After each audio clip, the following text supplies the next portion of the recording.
Salut tout le monde, j'espère que vous allez bien. Je vous fais cette petite vidéo pour parler un peu des dangers du maquillage et de ce que ça peut faire à votre peau par rapport à certains cosmétiques qui sont plutôt dangereux ou qui bouchent les pores, qui sont pas du tout bons pour votre peau et de ce que ça peut engendrer et des dangers qui peuvent vous arriver au fur et à mesure du plaisir que vous avez à vous maquiller.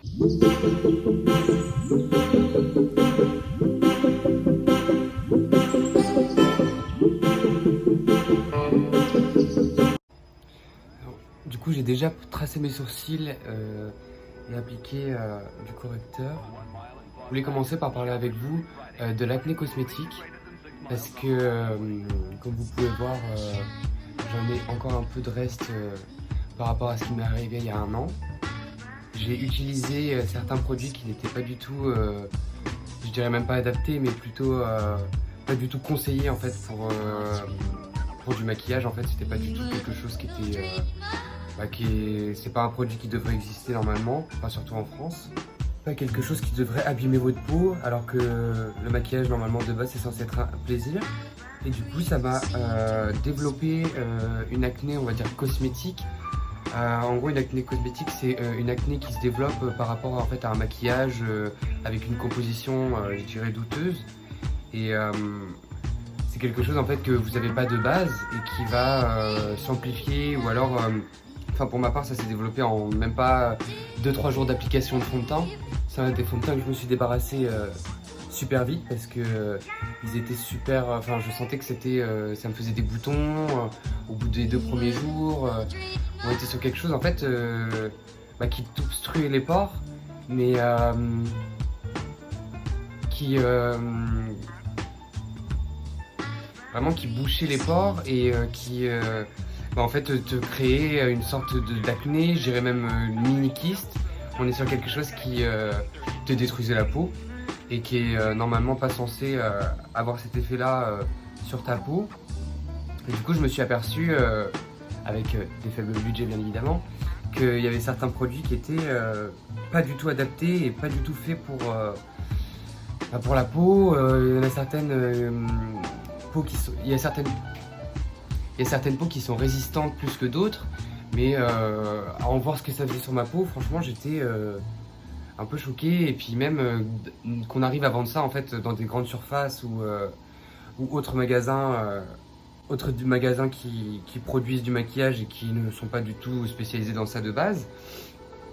Et du coup c'est ce qui m'a créé cette acné qui est deux fois moins importante qu'en début d'année, mais je vous jure que j'ai pas pris de photo, mais c'était vraiment quelque chose de super accentué et on était vraiment sur des boutons, des mini kystes quoi. On était vraiment sur quelque chose, on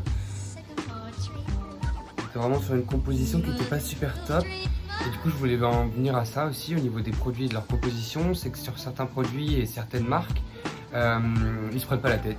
Ils veulent juste vendre leurs produits et du coup en fait carrément dans certaines marques on vient carrément les démarcher eux-mêmes pour leur dire on a ce produit là, on vient vous le vendre.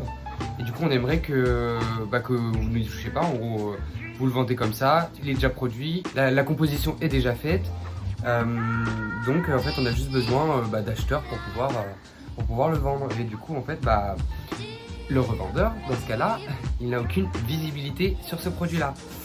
Donc comment vous dire que au niveau des produits régulièrement made in China qui sont revendus en France, et on est sur une compo qui est pas super top et même limite douteuse quoi, qui est vraiment quelque chose je dirais pas non vraiment limite douteuse.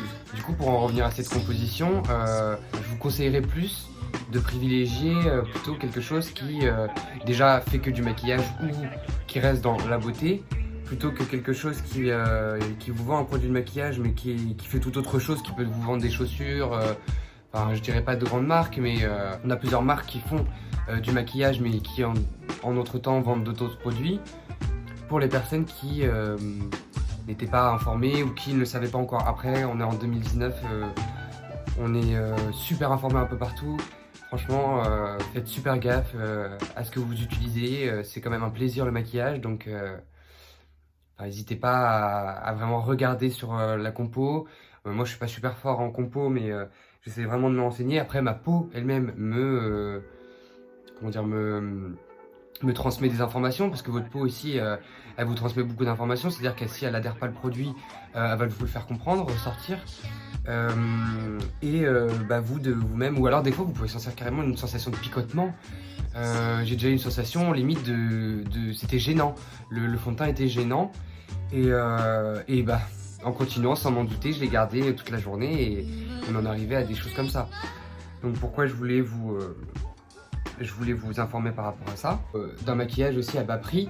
Un maquillage à bas prix, ça veut dire que derrière, au niveau de la compo aussi, c'est pareil. On est sur un maquillage qui est à moindre coût. Je dis pas, certaines marques peuvent avoir du bas prix et s'investir vraiment dans leur composition et dans ce qu'ils produisent. Mais d'autres s'en fichent complètement et veulent juste vous vendre un produit. Et puis peu importe ce que ça vous fera au niveau de votre peau, de votre corps. Pareil pour les soins. Parce que ça part aussi de ça, au niveau des soins que vous utilisez de tous les jours. N'hésitez pas à regarder le temps d'utilisation, parce que c'est un petit pot sur l'arrière de chaque produit. Vous avez ce petit pot, vous indiquez en fait le mois d'utilisation, c'est-à-dire là par exemple c'est sur 6 mois. Faites super attention parce que je pense que vu que la marque ou la gamme que vous avez utilisée a testé ce produit, on va dire pendant les 6 mois, et il n'est plus en gros il n'est plus de leur ressort après les 6 mois, donc c'est à vos risques et périls. Donc ça aussi au niveau de l'indication, je trouve qu'on n'est pas encore assez informé, même si on peut vérifier par nous-mêmes et j'arrive pas à parler. Le petit conseil que j'aurais à vous donner, c'est déjà rechercher par vous-même, ne croyez pas tout ce qu'on vous dit. Et faites super gaffe à ce que vous mettez sur votre peau. Si je voulais vous parler au niveau du nettoyage des produits, pensez bien au niveau du nettoyage des produits, niveau pinceau, blender, tout type de produit en fait que vous utilisez pour appliquer votre maquillage ou même appliquer votre soin ou au niveau des crèmes que vous appliquez. Faites super attention à bien les nettoyer et surtout bien les désinfecter. Bien les désinfecter. Parce que ça peut venir aussi de là, en fait, cette acné. Parce que des fois, en fait, c'est même pas de l'acné, c'est plutôt des petits boutons qui viennent boutons de, je dirais, bactéries, en fait, de micro-bactéries, qui viennent se former, en fait, au niveau de votre visage. Ça m'est arrivé aussi quand c'était vraiment dans le... Parce que ça a duré quoi, limite 1 mois. Mais sur 1 mois, j'ai utilisé 4 produits, donc à peu près à la semaine. Et sur ces 4 produits, les 4 qui étaient à bas prix, les 4 étaient... ils m'ont pas fait du bien à la peau. Moi je les trouve super dangereux, je les rachèterai pas. Ça m'a détruit la peau et encore on n'est que à 1 an et tout n'est pas parti. Et je pense que je ne suis pas dans le pire des cas non plus. Donc je pense qu'il y a des gens qui ont vécu pire ou qui sont dans une phase où ils se sont rendus compte que non, le cosmétique ne va pas du tout quoi. Et du coup faites super gaffe au nettoyage. Changer régulièrement, même si sans prendre quelque chose de forcément cher, mais essayez de changer régulièrement ou alors bien désinfecter. Et je voulais venir à ce dernier point qui pour moi fait un peu peur et qui est sorti sur Netflix dans une mini-série qui en fait explique dans chaque domaine les problèmes liés en fait au fait les problèmes liés au boom, on va dire, au boom des meubles, au boom du maquillage, tout ça, et on va dire à la face cachée qui est montrée, on va dire la face cachée qui est faite en même temps en fait, parce que à chaque fois que vous avez un produit qui devient une mode ou qui est quelque chose que les gens veulent en fait, les gens veulent, le producteur de contrefaçon, c'est de l'argent à gagner pour lui, donc il va vouloir en fait produire en fait ce produit là à moindre coût et pouvoir en fait vous le vendre à moins 70%, alors qu'au final c'est pas les mêmes compositions, on n'est pas du tout sur le même produit, on est sur quelque chose de beaucoup plus dangereux qui a été produit dans des conditions douteuses. On sait même pas exactement où est-ce que ça a été produit. Est-ce que ça a été produit en cachette dans... je dis un exemple, mais c'est souvent ce qui est repris au niveau des cigarettes et au niveau de la contrefaçon, dans des caves, pour que ça soit caché, au public et revendu en fait à nous, consommateurs qui veulent avoir ce produit-là absolument et vouloir se l'acheter, se dire bon bah hop, ici il est moins cher, je vais l'acheter parce que sur le site j'arrive pas à le trouver à ce prix-là et j'aimerais l'avoir. Et en fait c'est là que les gens se font avoir et développent pire qu'une acné. Là on est vraiment sur quelque chose de plus grave, on est sur des produits qui peuvent au niveau des lèvres, ça peut vous les coller, limite comme de la glu. Enfin, je vous laisserai le lien en barre d'infos, mais la fille expliquait vraiment que ses lèvres étaient collées comme si on avait mis de la glu.